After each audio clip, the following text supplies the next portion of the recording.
এই ভিডিওটার উদ্দেশ্য হচ্ছে যে আসলে আমি যাই কিছু আমি মনে করি না যে আমি খুব সফল কিছু করে ফেলছি, বাট তারপরে যতটুকু করছি এইটাই দিয়েই মানুষকে একটু মোটিভেট করা, যদি কেউ মোটিভেট হয় বা আমার সাজেশনগুলো যদি কারো কাজে লাগে, সেও যদি আরও ভালো কিছু করতে পারে, সেটাই হচ্ছে উদ্দেশ্য।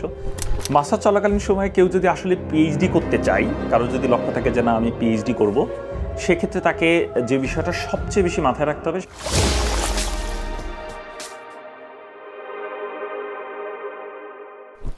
আমি আসিফুল ইসলাম, আমি ব্যাচেলার কমপ্লিট করি বাংলাদেশের আইইউটি থেকে, Islamic university of technology, mechanical engineering, আইইউটির মেকানিক্যাল ইঞ্জিনিয়ারিং থেকে। এবং পরবর্তীতে আমি বিভিন্ন মাল্টিন্যাশনাল কোম্পানিতে চাকরি করি প্রায় 4 বছরের মতো। এবং সবশেষে আসলে ইচ্ছা হয় যে দেশের বাইরে মাস্টার্স করার, তো তারপরে আমি জার্মানিতে চলে আসি। জার্মানিতে আমি মাগদেবুর্গ শহরে আসি, মাগদেবুর্গের অটোভেন গুয়েরিক ইউনিভার্সিটিতে মাস্টার্সের জন্য আসি, কেমিক্যাল অ্যান্ড এনার্জি ইঞ্জিনিয়ারিং সাবজেক্টে। তো যেটা হয় যে ব্যাচেলারের পরে আসলে আমার ব্যাচেলার করাকালীন সময়ে আসলে আমার কখনোই মাস্টার্স করা বা রিসার্চে যাওয়ার কোনো ইচ্ছাই আমার ছিল না। আসলে তেমন কোনো গোল ছিল না বলতে গেলে বলা যায়। তারপর যখন ব্যাচেলার শেষ হলো, তারপর আমি বিভিন্ন কোম্পানিতে চাকরি করি। তো আমি যেহেতু বিভিন্ন মাল্টিন্যাশনাল কোম্পানিতে চাকরি করার আমার সুযোগ হয়, তো আমার আসলে বিদেশি ওয়ার্ক কালচারগুলোর সাথে আমি ভালো একটা এক্সপিরিয়েন্স হয়। তো আমার তখন থেকে মনে হয় যে আমি যদি বিদেশে মাস্টার্স করি বা পরবর্তীতে যদি বিদেশে কাজ করার কোনো সুযোগ থাকে, সেই সুযোগটা আসলে কাজে লাগানো কতটুকু যাই, সেজন্যই আসলে বিদেশে আসার চেষ্টা করা। তো কোন দেশে যাব, কোথায় কি করব, আমার আসলে তেমন কোনো ধারণাই ছিল না। তো পরবর্তীতে বন্ধুবান্ধব বা আশেপাশের মানুষজনের কাছ থেকে যতটুকু বুঝে বা বিভিন্ন ফেসবুকের বিভিন্ন গ্রুপও আমাকে অনেক সাহায্য করছে। তো তারপরে আমি জার্মানিতে অ্যাপ্লাই করি, এবং অ্যাপ্লাই করার যে প্রসিডিউর আছে, যে আইএলটিএস দেওয়া, জার্মানি ইউনিভার্সিটি খোঁজা এবং আনুষঙ্গিক যে কাজগুলো, সেই কাজগুলো সম্পন্ন করেই 2020 সালের দিকে আমি জার্মানি অটোভেন গুয়েরিক ইউনিভার্সিটির কেমিক্যাল অ্যান্ড এনার্জি ইঞ্জিনিয়ারিংয়ে আমি অফার লেটারটা পাই। তো তারপরে হচ্ছে যে একটা ভিসা জটিলতার কারণে 1 বছর পিছিয়ে যাই আমরা সবাই, করোনার কারণে, কোভিড পরবর্তী যে সিচুয়েশনটা এম্বাসিতে শুরু হয়। তো সব ঘোর কাটিয়ে আসলে অবশেষে জার্মানিতে পা দিই। তো জার্মানিতে পা দেওয়ার পরের মুহূর্তটা আসলে এক্সপিরিয়েন্সটা ছিল আমার জন্য ব্যক্তিগতভাবে খুবই স্ট্রাগলিং একটা জার্নি, কারণ সব কিছু আসলে স্মুথ ছিল না। মানে দেশ থেকে আসলে একটা স্টুডেন্টকে দেখে যেরকম মনে হয় যে হ্যাঁ মাস্টার্স করতে গেছে, তার জীবন খুব সেটেল বা সব কিছু মানে খুবই স্ট্যাবলিশ পর্যায়ে দেখা যায়, আসলে ওরকম না। আসলে দেশের বাইরে যখন পড়াশোনা করতে আসা হয়, তারপরে আমাদের একটা লং এক্সপিরিয়েন্স কাটাইতে হয়, একটা লং স্ট্রাগলিং জার্নি আমাদেরকে কাটাইতে হয়। তো জার্মানিতে একজন মাস্টার্স স্টুডেন্টের আসলে অনেকগুলো রেসপন্সিবিলিটি নিতে হয়, তাকে একই সাথে কাজ করতে হয়, পড়াশোনা ঠিক রাখতে হয়, পাশাপাশি ফ্যামিলি, সব কিছু মেনটেন করে আসলে একটা মাস্টার্স স্টুডেন্টকে চলতে হয় আর কি। তো সেক্ষেত্রে আমি বলবো যে এই জার্নিটা আসলে খুবই কঠিন। বাইরে থেকে যতটা সহজ মনে হয়, আসলে এখানে থেকে না করলে আসলে কখনোই বোঝা যাবে না যে পথটা কত স্ট্রাগলিং একটা পথ। এবং সেই পথটা আসলে কোনোভাবেই যে কোনো মাস্টার স্টুডেন্টের জন্য আসলে সহজ না। যে দেখা যাচ্ছে একই দিনে যেদিন কাজ থাকে, সেদিনই আবার 3-4টা ক্লাস থাকে। তো কাজ, ক্লাস, নিজের খাওয়া দাওয়া, নিজের রান্নাবান্না সব কিছু করে, নিজের ফ্যামিলির সাথে কথা বলা থেকে শুরু করে সব কিছু মেনটেন করা থেকে শুরু করে একটা মানসিক শারীরিক দুইটা একটা স্ট্রেস যাই, সব কিছু মিলায় আসলে এই পথটা খুবই কঠিন একটা পথ। আসলে মাস্টার্স চলাকালীন সময়ে একটা স্টুডেন্টের একটা নির্দিষ্ট লক্ষ্য আমার মনে হয় সেট করা উচিত। এটা খুবই ইম্পর্টেন্ট একটা বিষয়। দেখা যাচ্ছে যে মাস্টার্স শেষ করার পরে যদি আমি নির্দিষ্টভাবে চিন্তা করি যে আমি কোন সেক্টরে যাব, পিএইচডিতে করব নাকি চাকরি করব না কি করব, এটা যদি পরবর্তীতে চিন্তা করা হয়, তাহলে আসলে লক্ষ্যটা আসলে কোনোভাবে পূরণ করে না, আরও ফ্রাস্ট্রেটিং একটা টাইম চলে আসে। তো যেহেতু জার্মানিতে চাকরি পাওয়া বা পিএইচডি পাওয়া আসলে এত সহজ না, কারণ এখানে অনেক কিছু মেনটেন করে বা অনেক লক্ষ্য পূরণ করে আসলে এই জায়গাগুলোতে যাইতে হয়। সো আমার কাছে এই জন্য মনে হয় যে মাস্টার্স থাকাকালীন সময়ে একটা স্টুডেন্টকে একটা নির্দিষ্ট লক্ষ্য সেট করতে হবে, সে কি পিএইচডি করতে চাই নাকি চাকরি করতে চাই, জব মার্কেটে যাইতে চাই। জার্মানিতে মাস্টার্স করতে আসার পরে এখানে আসলে পরীক্ষাভীতি অনেক বেশি ছিল, কারণ হচ্ছে দেখা যায় যে একটা সাবজেক্টে 80% স্টুডেন্ট ফেল করে, বা কোনো সাবজেক্ট আছে এত কঠিন যেখানে পাশ করাটা খুবই খুবই টাফ হয়ে যায়। তো এরকমই দু একটা সাবজেক্ট আমাদেরও ছিল, আমার পার্সোনালি ছিল যে এরকম দু একটা সাবজেক্ট ছিল, এবং সেখান থেকে একটা পরীক্ষা ভীতি নিয়ে আমি অনেক চেষ্টা করি যে এই সাবজেক্টটাতে কোনো রকম পাশ করা। তো দেখা যায় যে অনেক পরিশ্রম করার কারণে বা আশেপাশে সবার সাথে একসাথে মিলে মিশে পড়ার কারণে আমি হচ্ছে ওই সাবজেক্টটা খুবই ভালো করি। তো আমার কাছে তখন মনে হয়েছে যে হ্যাঁ, আসলে চেষ্টা করলে বা পরিশ্রম করলে আসলে আমার দ্বারাও আসলে সম্ভব হবে। কারণ যেহেতু ব্যাচেলারে আমি একেবারেই মধ্যম শ্রেণীর একটা ছাত্র ছিলাম। তো দেখা যায় একদম গতানুগতিক যে ভালো স্টুডেন্ট বলে ওরকম কিছুই ছিলাম না।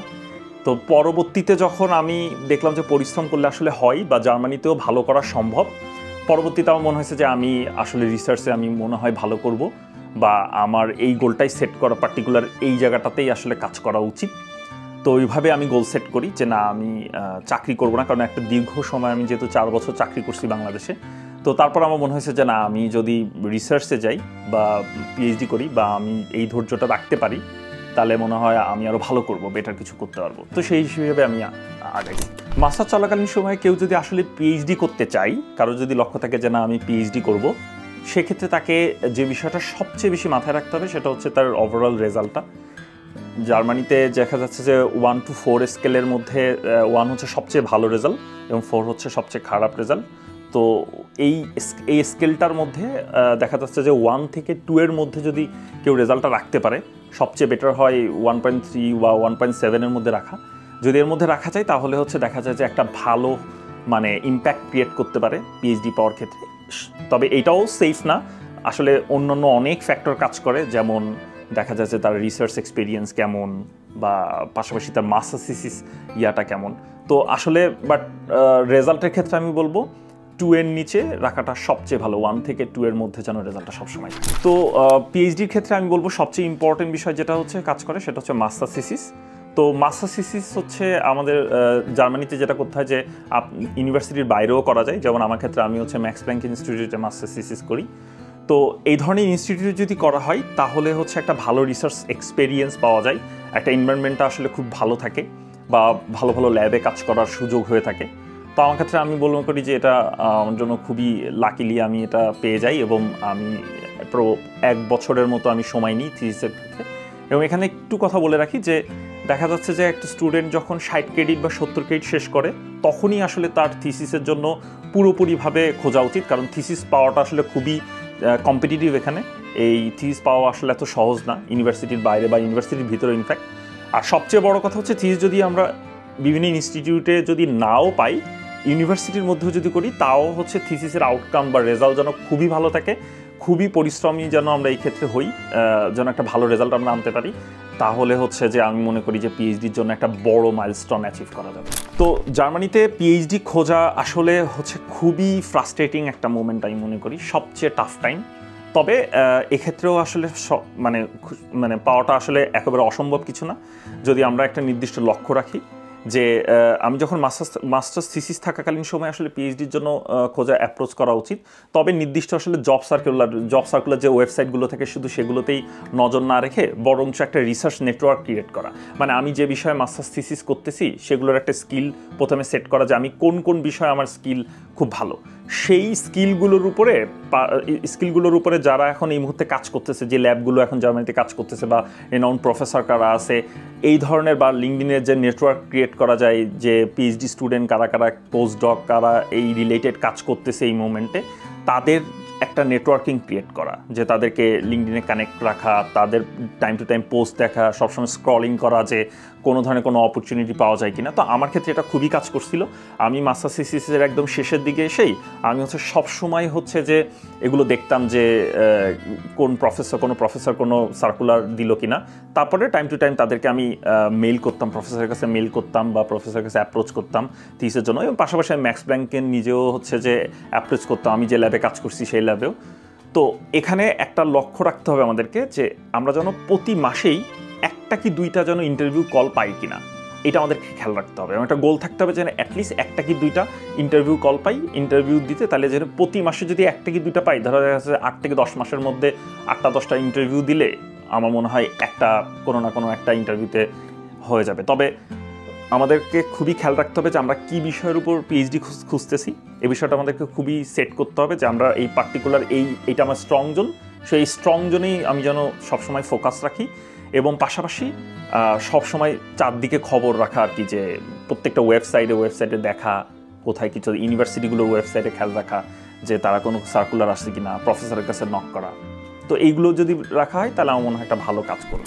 আমি আসলে অনেকগুলো ইন্টারভিউ দিই পিএইচডির জন্য, তো 8 থেকে 10টা হবে। তো তার মধ্যে আমি আসলে 2টা অপরচুনিটি পাই। তো লাস্টলি আমি যেখানে মাস্টার্স করছি অটোভেন গুয়েরিক ইউনিভার্সিটিরই একটা চেয়ার আছে আমাদের, চেয়ার অফ টেকনিক্যাল থার্মোডাইনামিক্স। তো ওই চেয়ারে বেসিক্যালি আমি পিএইচডি স্টুডেন্ট মানে সায়েন্টিফিক রিসার্চার হিসেবে জয়েন করি এবং পাশাপাশি আমি এখানে পিএইচডির একটা সুযোগ আছে। তো এটাই যে আমার এখানে যেহেতু আমি এই বিষয়ের উপর মাস্টার্স করছি, সো এই বিষয়টা আমার জন্য আসলে খুবই কমফোর্টেবল একটা জোন। আর এছাড়া আমি এই শহরেই থাকি, এই শহরটা আমার জন্য ভালো, আমার নিজের কাছে খুব ভালো লাগে। অনেকে আসলে মনে করে যে পিএইচডি পাওয়ার ক্ষেত্রে আসলে অনেক ভালো স্টুডেন্ট বা জিনিয়াস হইতে হয়, তবে আমার ক্ষেত্রে আমার একদমই মনে হয় না। আমার কাছে মনে হয় যে পিএইচডি পাওয়ার ক্ষেত্রে যেটা সবচেয়ে ইম্পর্টেন্ট সেটা হচ্ছে যে ধৈর্য ধারণ করা, ধৈর্য রাখা, পরিশ্রম করা এবং একটা নির্দিষ্ট গোল সেট করে সেই হিসেবে আগানো। আমার কাছে মনে হয় পিএইচডি পাওয়া হয়ে গেলেই মানে সব কিছু হয়ে গেল জীবনে, এরকম কিছুই না। যে পিএইচডির পাওয়া মানেই আসলে একটা নতুন শুরু। তো এই শুরুটা খুবই একটা লং জার্নি এটা একটা, এবং এই জার্নিতে আসলে ফ্রাস্ট্রেশন, হাসি কান্না সব কিছু মিলাই এই জার্নিটা থাকে। তো আমার কাছে মনে হয় যে পিএইচডি পাওয়ার পর থেকেই আসলে মানে এটা একটা আমি যেটা মনে করি যে এটা একটা ম্যারাথন। হ্যাঁ, এটা হচ্ছে আসলাম জয় করে ফেললাম এরকম না। এই জার্নিটাতে আসলে আস্তে আস্তে করে হাঁটা বা সব কিছু এক্সপিরিয়েন্স করা, এনজয় করাটাই আমার কাছে মনে হয় সবচেয়ে বেশি ইম্পর্টেন্ট। তো আমি যেটা মনে করি আমার মতো যারা মধ্যবিত্ত পরিবার থেকে বা এই ধরনের পরিবার থেকে আসছে, তাদের আসলে একটা সমস্যা হচ্ছে তারা ডিসিশন নিতে পারে না। তারা খুব ইনডিসিশনে থাকে যে এটা করব কি করব না, বড় স্বপ্ন দেখতে পারি না আমরা। তো আমার একটাই সাজেশন থাকবে যে সেটা হচ্ছে বড় স্বপ্ন দেখা, একটা নির্দিষ্ট লক্ষ্য যেটাই হোক না কেন সেটার দিকে আসলে একটু একটু করে আগানো, এবং জীবনে হোঁচট খাইতে হবে, জীবনে সব লক্ষ্য পূরণ হবে না, কিন্তু তারপরেও আমার কাছে মনে হয় যে কোনো কিছু থেকে আসলে হাল যেন না ছেড়ে দেওয়া হয়। একটু একটু করে শুরু করা এবং আস্তে আস্তে করে একটা বড় স্বপ্নের দিকে আগানো।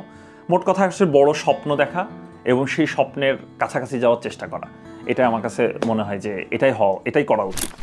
এখানে আসার পরে, জার্মানিতে আসার পরে আমার একটা জিনিস মনে হয়েছে যে আমাদের যে পার্শ্ববর্তী দেশগুলো আছে যেমন ইন্ডিয়া, পাকিস্তান বা অন্যান্য যে কান্ট্রিগুলো আছে, তো ওরা হচ্ছে খুব ভালো ভালো পজিশনে কাজ করে এখানে, বিভিন্ন ল্যাবে থেকে শুরু করে আরও অনেক কোম্পানিগুলোতে। তো আমার একটা জিনিসই মনে হয়েছে যে আমরা কেন পারবো না, বাংলাদেশিরা কেন পিছিয়ে থাকবে। তো আমি এখানে আসার পরে সবসময় নিজে মোটিভেট হইতাম বিভিন্ন মানুষজন দিয়ে, এবং যাকে পাইছি তাকে মোটিভেট করার চেষ্টা করছি যে না, আমরাও পারবো। অন্য আর 10টা দেশের ছেলেমেয়েরা যদি পারে তাহলে আমরা কেন পিছিয়ে থাকবো। আমরাও হচ্ছে সমান তালে আসলে আমাদেরও এগিয়ে যাওয়া উচিত, কারণ আমাদের কোনো কিছুতেই কম নেই।